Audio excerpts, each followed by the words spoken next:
ڕۆژی 4 شوبات واتە مانگی دوی هەموو ساڵێک تایبەت بە بەرەنگاربوونەوەی نەخۆشی شێرپەنجە و چاڵاکی جۆراوجۆر و هۆشیاری دژ بە نەخۆشیەکە بڵاو دەکرێتەوە. ئەو نەخۆشیەی بەپێی ستاندارە نێودەوڵەتیەکان ساڵانە لە هەر 100,000 کەسێک 300 کەس تووشی دەبن و بەهۆی نەخۆشیەکەشەوە 8 ملیۆن کەس گیان لەدەست دەدەن. ساڵانە 14 ملیۆن کەس توشبووی تازە تۆمار دەکرێن. ئەو ڕێژەیە لە کوردستان تا ئێستا بۆ هەر 100,000 کەسێک 92 توشبوو تۆمار کراوە. پزیشکانیش هۆشداری لە زۆری بڵاوبوونەوەی ئەو نەخۆشیە دەدەن. طبعا کەس دوور نییە لە شێرپەنجە، هەموو عمرێک توش دەبی، بەڵام چەند عمر بەرەو سەرەوە بچی زۆربەی نەخۆشەکانمان لە سەر و 45 و 50 ساڵینە تەمان کە بەرەو سەرەوە بچی ئەگەری توشبوون زیاتر دەبێتەوە. طبعا مەژم لە حەزەمان کردێ زۆرە، طبعا بۆ حوساتی زۆر هەڵدەگری، بەڵام بە جۆرێ ئەو بە حوساتانێک کە لە دنیاە کرایە.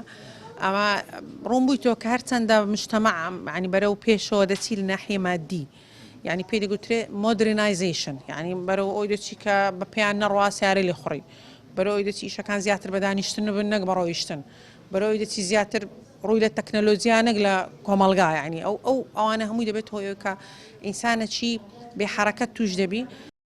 باوترین ئەو جۆرانەی نەخۆشی شێرپەنجە کە لە مرۆڤدا هەند بریتین لە شێرپەنجەی مەمک، سیەکان، گەدا، کۆڵۆن و ملی منداڵدان.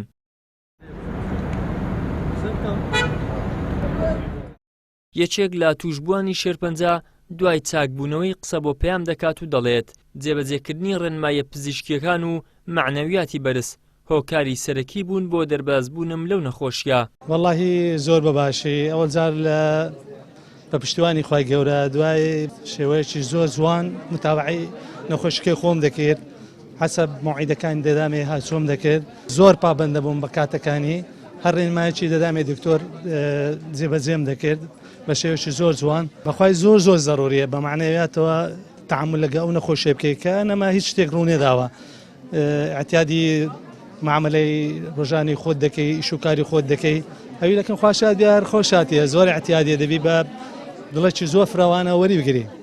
نیشانەکانی شێرپەنجە بریتین لە دەستدانی کێش بە شێوەیەکی بەرچاو، ماندوویەتی و لاوازی بەردەوامی جەستا، خوێنبەربوونی بەردەوام بە شێوەیەکی ناسروشتی، هەبوونی ئازار بە شێوەیەکی بەردەوام و زیاتر لە مانجێک بە تەواوەتی ئەندامەکانی جەستا و چەندی نیشانەی دیکە.